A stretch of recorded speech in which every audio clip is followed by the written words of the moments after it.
In Bamenda, there is a woman I know. Her name is Mama Grace. If you met her on market day, you would not call her ordinary. You would call her strong. You would call her steady.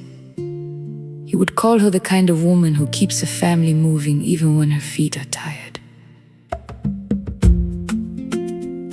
Every Thursday, Mama Grace wakes up at 4 in the morning. Before the sun even opens its eyes, she is already washing her face, tying her wrapper, and thinking about the road ahead. She owns a small shoe shop in Bamenda. Shoes, sandals, sneakers, children's shoes, handbags too. That is how she feeds her house. That is how she sends her children forward. So every week, she travels to Douala to buy more stock. But for many years, that journey began with stress.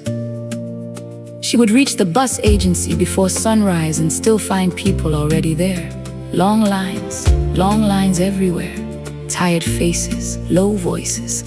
People arguing softly, then loudly. People asking if there were still seats. People fearing the tickets would finish before their turn came. At Vatican Express, the lines stretched. At Moghamo Express, the lines stretched. At Amour Mezam Express, the lines stretched. At Oasis Travels, the lines stretched. At Musango bus service too, the same story.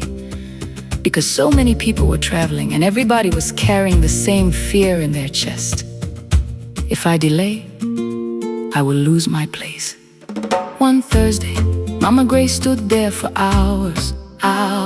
The sun came up, the road became noisy, the air filled with impatience, and still she waited. Then the worst thing happened. She missed her bus. Just like that, a whole day gone, a whole day of business lost, a whole day of hope sitting quietly beside her on the ground. When she finally turned back home, she was discouraged, not angry, not shouting, just tired in that deep way that only hardworking people understand. That evening, her son James came to see her. He looked at her face and asked, "Mama, why are you still standing in long lines just to buy a bus ticket?" Then he sat beside her and showed her something on his phone. He said, "Mama, look. This is Motorboy app." At first, she did not believe him. She looked at the screen the way elders look at something new and suspicious.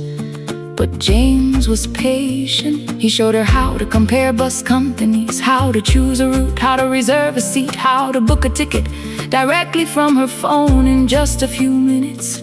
Mama Grace kept looking, then looking again.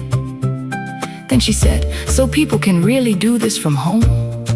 And James said, "Yes, Mama." The following week she tried it, not at the bus agency, not in the rain, not in a line that bent around the corner.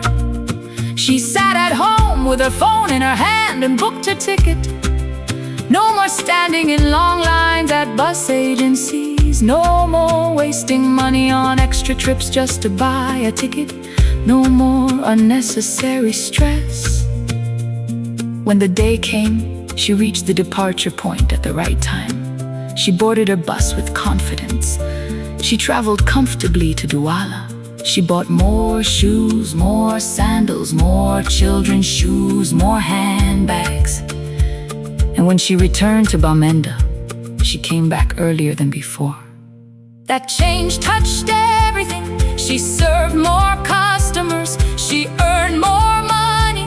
She spent more time with her family. She breathed easier. She laughed more. She carried her business with less burden and more peace. And that is why I remember Mama Grace. Sometimes success doesn't come from working harder.